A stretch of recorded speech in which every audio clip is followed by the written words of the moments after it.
Since the children have flesh and blood, he too shared in their humanity, so that by his death he might break the power of him who holds the power of death, that is, the devil, and free those who all their lives were held in slavery by their fear of death.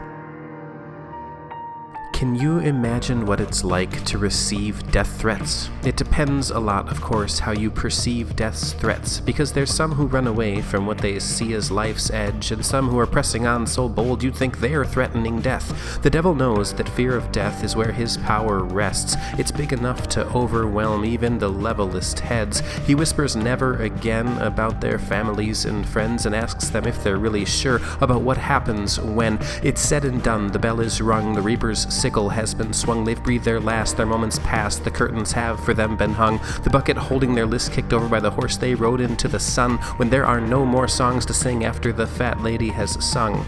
Will it really all be over? Is it really gonna hurt? What if nothing comes beyond this, or believing doesn't work? What if nobody remembers? What if nobody was right? What if you find you've overstepped after you stepped into the light? Can you imagine what it's like to receive death threats? Of course you can. Even the Bible sometimes talks like that. Here's Solomon's words in Ecclesiastes 9. All share a common destiny, the righteous and the wicked, the good and the bad, the clean and the unclean, those who offer sacrifices and those who do not. As it is with the good, so it is with the sinful. As it is with those who take oaths, so it is with those who are afraid to take them. This is the evil in everything that happens under the sun.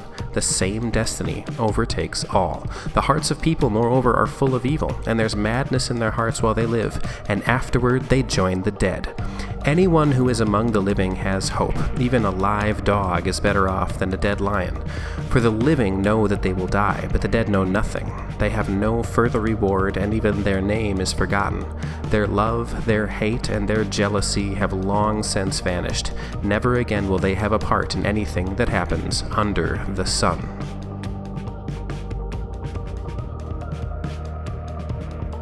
Can you imagine what it's like to receive death threats? It depends a lot, of course, how you perceive death's threats, because you may be being warned in a genuine sense, but then again, someone might want what you're attempting to end. The devil knows that fear of death is where his power rests, and so suggests the best that you can do is hedge your bets.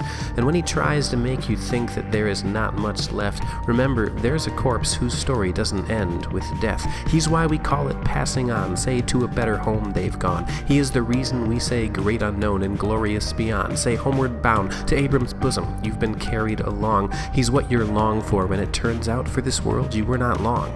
Though it's true you could surrender and you might avoid some pain, don't let the threats of death invalidate the difference you could make, because somebody will remember if it turns out you were right and that you took the steps it took to lead that person to the light. Can you imagine what it's like to receive death threats? It depends a lot, of course, how you perceive death's threats, so have a heart for anybody who believes death's threats and show them what Solomon said after he fretted over death. Go eat your food with gladness and drink your wine with a joyful heart, for God has already approved of what you do. Whatever your hand finds to do, do it with all your might, for in the realm of the dead where you're going, there is neither working, nor planning, nor knowledge, nor wisdom.